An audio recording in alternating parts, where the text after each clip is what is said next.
Welcome to the APHA Congress, ladies and gentlemen. This is my first address as President of the Association. I wonder at times why I took the gig on. It doesn't seem to pay very much. But can I say at the start to thank all of you in the room and many others who aren't here, who contribute actively to the work of the Association. The work really is done by all of us, and we do it all as part of additions to our existing jobs. So I say thank you very much for what you've been doing and what we will continue to do to support the industry. So I'm going to look back at the year that was and the challenges that we face and the opportunities that we see ahead of us. But first, I want to acknowledge again my predecessor, Chris Rex, who unfortunately isn't with us today. He served as president of this association since 2008. Chris has always been a passionate supporter of private hospitals and the APHA, and he gave many hundreds of hours of assistance for the industry during his presidency. There have been council members who've stepped down last October, being Craig McNally, Henry Barclay and Cathy Nagle. We've had new council members this year in Philippa Blakey, Vincent Borg, Alan Boston, Vicky Canning, Gavin O'Meara, Michael Passmore and David Wenkart. And we've also had two new board members join us, being Robert Cusack and Malcolm Passmore. Now, I can't go past, this was taken last week, photo of Jeff Sam, no, I kid you not. I want to acknowledge Jeff, who's still a member of the APHA Council, and he's been involved in the governance of APHA for the last 24 years, including as a Director, Vice President, President and the Chair of Council. I do thank Jeff for what he's been doing, and Neil Henderson, I gather you're on the room. Can you make sure that Jeff gets that message? So let's look back at what's happened in 2014? Well, politics in Australia, what can I say? It's like a box of chocolates at the moment. You can't ignore it because it's so inherently linked to health. The federal budget last year had very little to say by way of major proposals that affect the private hospital sector directly. But it is actually central to the context we face, as the federal government has repeatedly linked reconsideration of the private health insurance rebate to the fiscal outlook, which is actually a depressing prospect in light of the various scenarios presented in the intergenerational report, which some of you would have read. We continue to push strongly to the federal government the importance of the industry and the rebate and lifetime health cover, of course. Now, the listing of Medibank Private recently showed incredibly strong interest, and that has resulted in a lot of high expectations by the new shareholders. The implications for Medibank and for the industry is quite significant. The move in the federal approach to funding public hospitals has seen a major change last year for the states and territories. This will further impact on the collaborative, or should I say competitive, tensions that exist between the public and private sectors, which I certainly can't see changing in the short term. There have been changes in government in Queensland and Victoria, and of course the New South Wales election is coming up this Saturday. It is a time of significant political uncertainty, which has caused us and a whole lot of us in this room to be talking a lot with politicians. APHA has worked closely with Minister Peter Dutton and now with Minister Susan Lee. Michael and I met with Susan last week, and early on in her time in late January, I think it was, she came and spent quite a bit of time at our Wesley Hospital getting an idea of the industry. We're pleased to have had the opportunity to engage with the new Secretary of Health, Martin Bowles, and we welcome him as a keynote speaker tomorrow morning. Martin actually understands the health industry, having managed at a senior level in the New South Wales public hospital system. So what are the challenges? Well, funds and hospitals working together. Again, I welcome the speakers and the delegates from the health fund sector to this Congress. I am at heart an optimist. Seeing health funds and private hospitals working together Ian Harper was going to speak on a session later today on the competition review, but pulled out because the competition review paper report hasn't been released. So we're actually going to discuss opportunities for health funds and private hospitals working together later today, which yours truly is on a panel. So I'd encourage all of you to join in that this afternoon. Public and private hospitals, are they competitors or partners? Well, the number of private patients in public hospitals has continued to rise. It's now 17% of all episodes around the country, ranging from 9.8% in South Australia to 23.6% in New South Wales. And the public sector receives almost $1 billion in benefits from health funds. It really is at times getting to the absurd. Michael Passmore emailed us recently telling us that the Orange Health Service has recently won the inaugural Revenue Award from the Western Local Health District Board. They got a 60% increase in private admissions in the last 12 months and a 93% improvement in private patient revenue generated.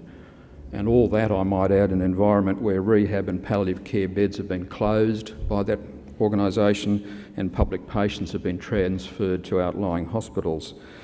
Now, this is a core issue for the industry. It's an issue that we're already raising with the Minister. The APHA is already stating that that health insurance products, and there are a number of them, that only allow access to public hospitals should not get the 30% rebate. And we're also talking about opportunities for carrots and sticks in federal funding to the states based on and linked to the percentage of public patients that they treat. Now, the uptake in private health insurance hospital cover remains static at 47% of the population, and of course the policyholders are ageing, which is a fundamental issue for the health insurers. There are actually no current active policy settings that will improve coverage, but these are issues also that we're picking up with the new Minister and the new head of the department. Now, in the face of these pressures and the consumer reaction to premium increases, the question of the value proposition of private health insurance is becoming more urgent.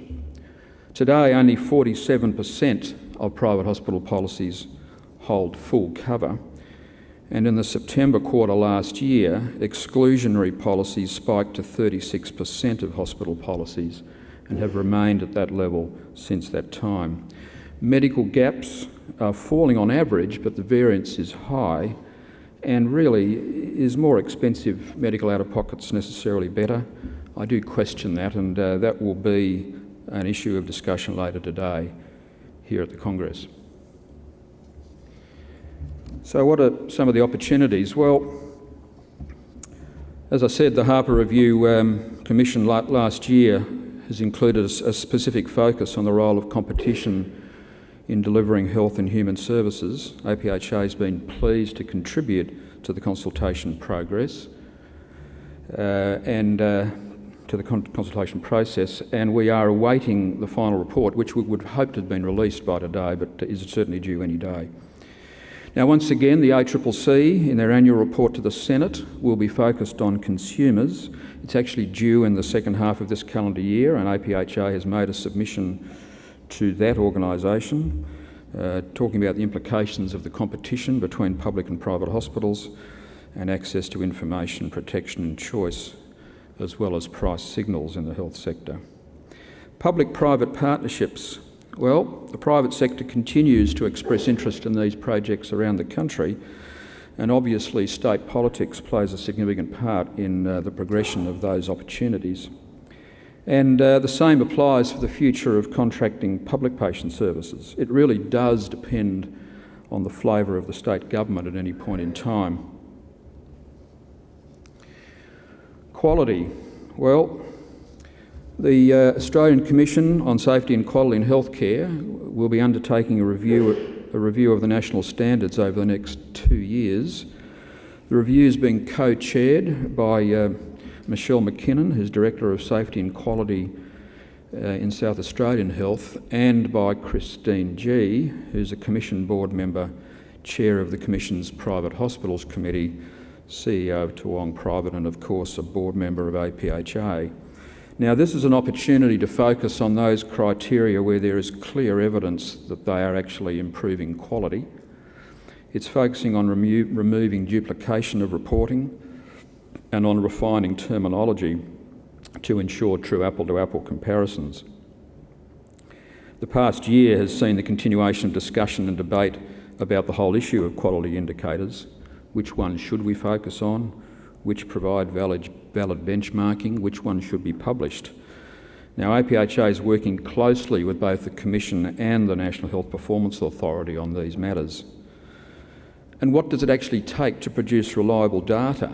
It's a question that for many those who, particularly those who've investigated their capacity to use the Commission's core hospital-based outcome indicators, or CHBOIs, data reliability is actually a key problem in our industry.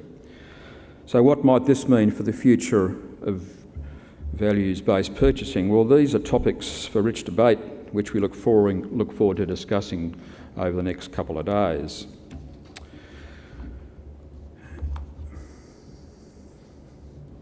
And on data, well, the whole issue of data is becoming more and more important. E-health data, data mining, real-time measurement. The health funds are, of course, actively using data now in audits. Hospitals are having to become far more proactive in the use of their own data. Where might this take us, and how do we equip ourselves to maximise the benefit of that data? Well, you're going to get a presentation later on this morning of the new hospital that we've built at Hervey Bay, and I can tell you one of the real benefits that comes out of the IT systems like we have at Hervey Bay is the richness of data that comes out of it, which of course is what the American hospitals have got significant benefit from as well. Productivity. Well, the Productivity Commission's recently been asked to undertake a major review of Australia's workplace relations framework. This is an enormous undertaking, and while APHA is not a major stakeholder, we'll be watching the review closely with a view to making timely and well-targeted contributions as the review process unfolds. The final report is due in November this year, and we're expecting a draft report within the next 3 months. Of much more immediate impact, though, is the 4-year review being undertaken by the Fair Work Commission.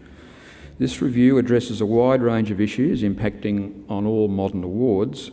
As well, there's scope for parties to raise issues in relation to specific awards, most notably for us, the Nurses Award and the Health Professionals and Support Services Award. We are indebted to Ramsay for releasing Linda Hepworth and to Lucy Fisher for PHAQ for their work in preparing submissions and representing the sector in this crucial process. I can't begin to tell you how important this is into the future for our industry. The APHA Council will be discussing this tomorrow afternoon at their meeting. Technological change, new models of care, these all offer opportunities for productivity improvement. Now, through advocacy, the APHA is actively working to remove regulatory barriers and facilitate change. One example is the significant breakthrough in the federal government's decision to move forward with states and territories to enable the ordering of PBS medications off the chart. And another recent example is last Thursday's announcement by Susan Lee that the Specialist Training Program and Emergency Medicine Program will have their funding extended for 2016 by $150 million. Now, this was part of APHA's detailed budget submission and has been the subject of lobbying for several months, so it is in fact a welcome announcement for us. Well, where would Canberra be without various reviews? And it is an important role for the APHA to make sure our voice is heard in Canberra. The first 3 of those on the slide, APHA has had input into all of them. The taxation review is not yet out, we're expecting it. And the productivity review, as I've just mentioned, we have a watching brief on. These all require major amounts of work, and I do thank the Association Secretariat for their work on this, plus input from a number of you. And finally, looking ahead, well, 2016 is going to be a federal election year. It's going to be like a box of chocolates, ladies and gentlemen. You're not quite sure what you're going to get next. We look forward to articulating clearly the value proposition of private hospitals to consumers and to the future of healthcare in this country. That really is what we're about. Many of the issues that I've mentioned this morning will be explored in greater detail over the next 2 days. I look forward to the discussion, which I hope you all engage with. But before I close, I need to recognise the work of the APHA Secretariat.